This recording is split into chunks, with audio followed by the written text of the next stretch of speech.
What's good, YouTube? It's your boy Vontae the First, back again for another video. As you guys can see, we got that My Hero Academia. I do this every Friday. You should know the routine if you've been here for a while. And if you're new, welcome to the channel. My name is Vontae the First, and let's just get started with the video. Last chapter was crazy. I always say that, but every chapter I always say last chapter was crazy. That's my go-to, okay?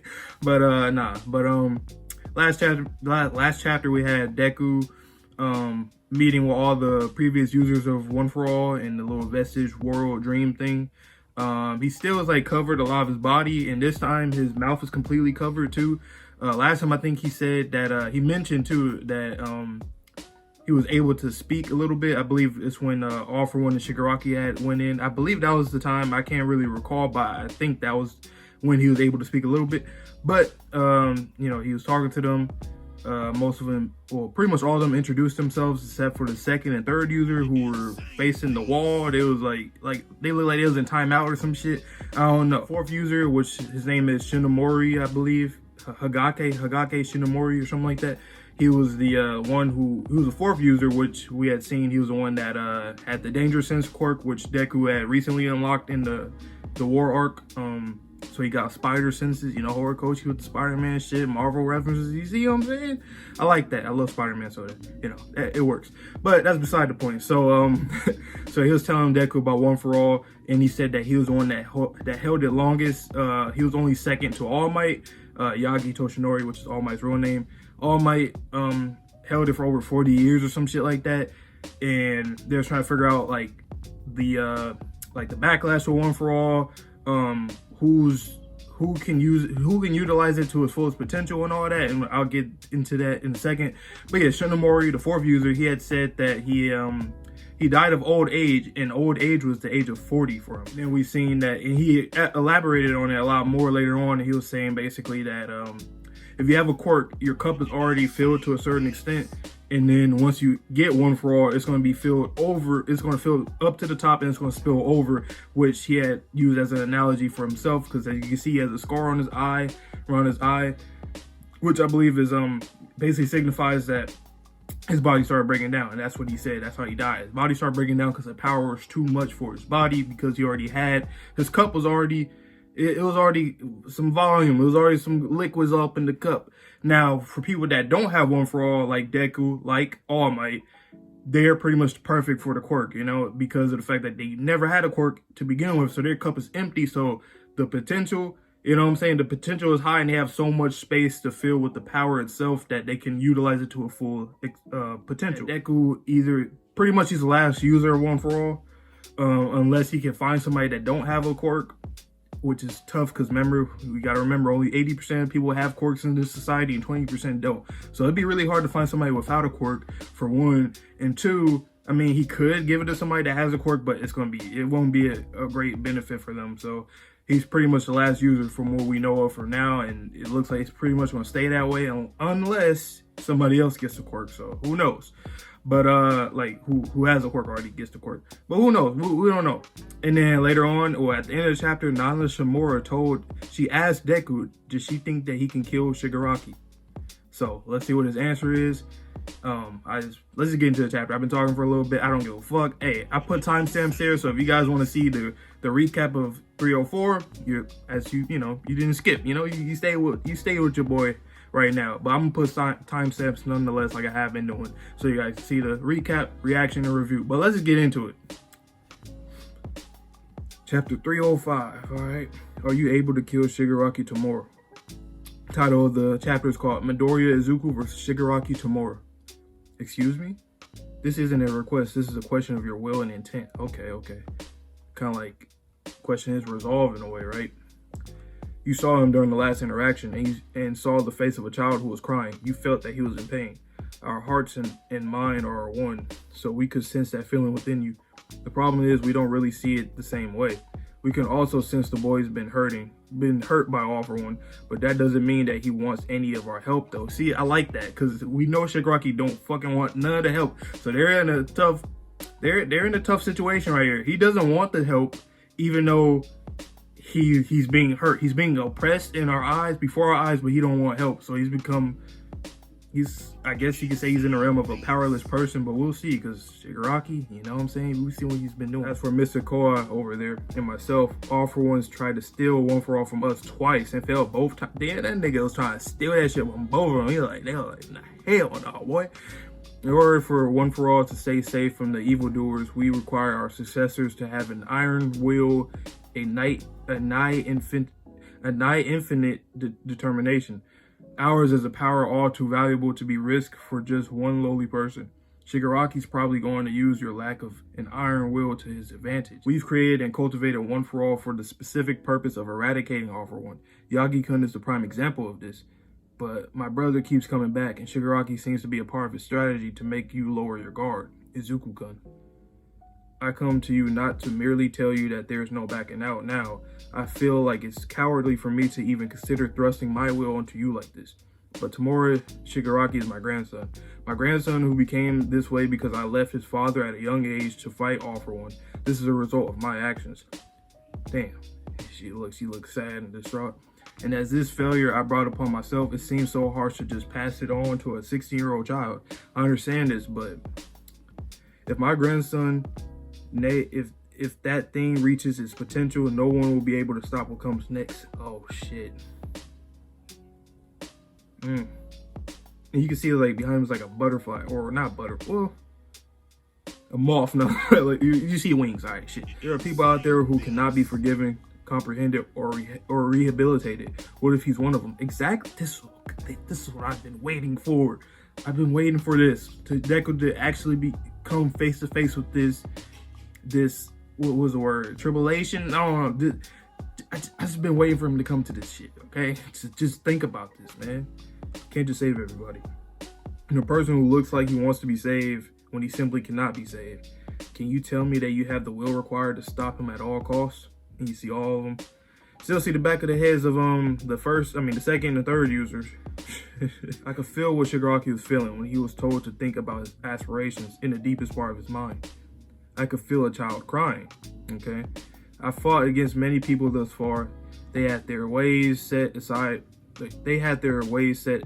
them. I had no choice but to stop them by fighting. But I never had the opportunity to explore their motivations and pinpoint why exactly they became villains. If I understood them fully, some things may have gone differently. Our fights could have resolved differently, perhaps. Countless people died, and many of those who I hold dear got hurt. However, you see a kid Deku going to a kid Shigaraki. One For All is a power to save people, not to kill. All Might taught me that lesson. Not just me either, All Might, and you guys who helped grow and cultivate One For All. You were responsible for saving a countless amount of people from then to now.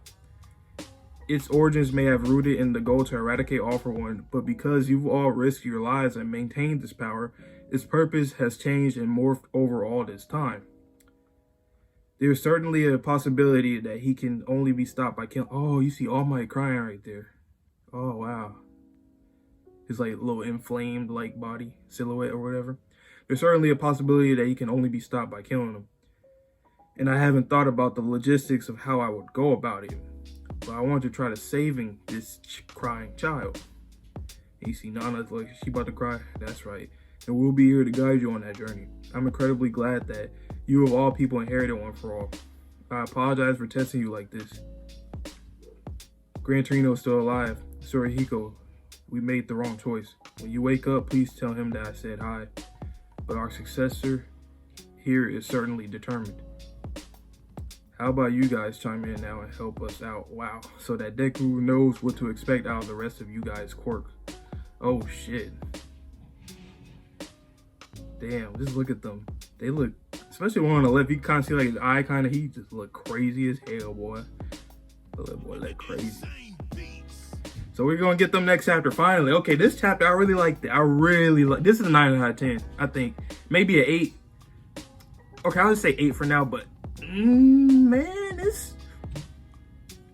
I probably like it more than the last one. I mean, the last one did what it needs to do too, but this one gave me what I wanted. I just, like, it don't matter if I have a problem with how Deku wants to like go about this, you know, like whether he wants to save him or kill him. It's just I want him to understand, like he even said himself, I haven't thought about the logistics of how I'll go about it. You see, I want him to actually think about the things that might have to go down for him to say if he saves him or say if he kills him. Like, what you have to think to himself. And that's a great, see, Deku, like, you know, I know he gets a lot of hate. A lot of the times it's just trolling and all that, but a lot of people actually don't like him.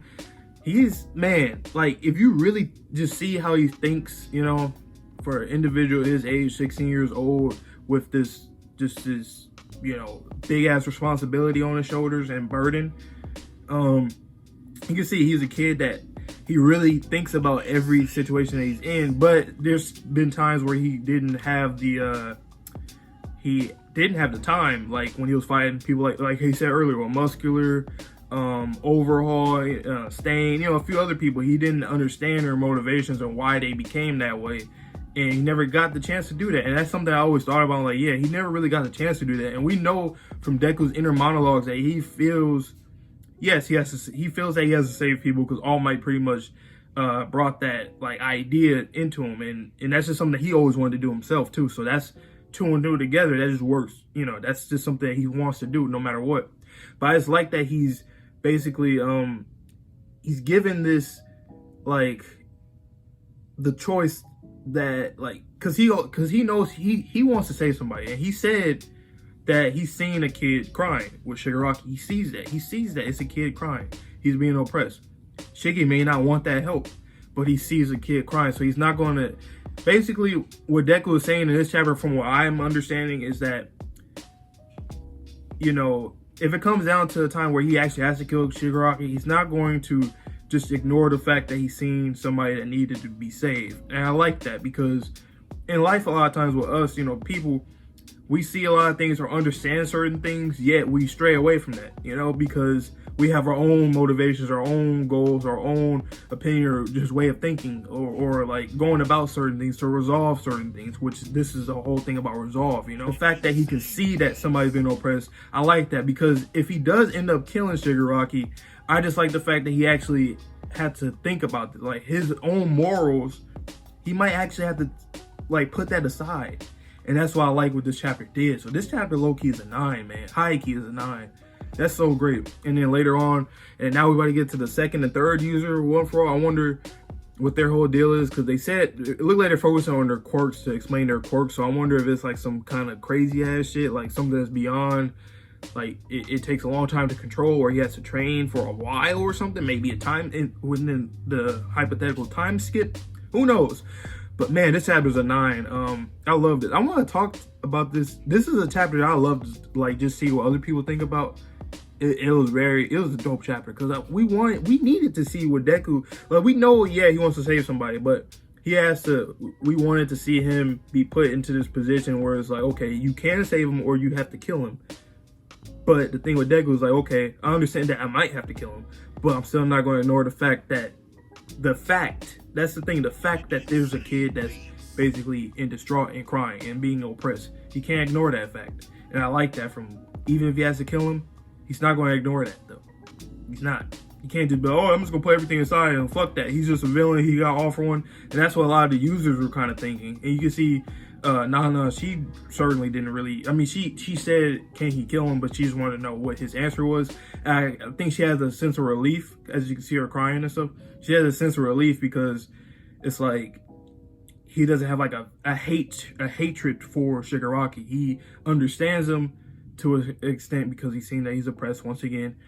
But he could save him if Shigaraki wants to, or he could kill him with Shigaraki. I just love that. That's just a dope ass thing. Like, I just like that. I like that a lot.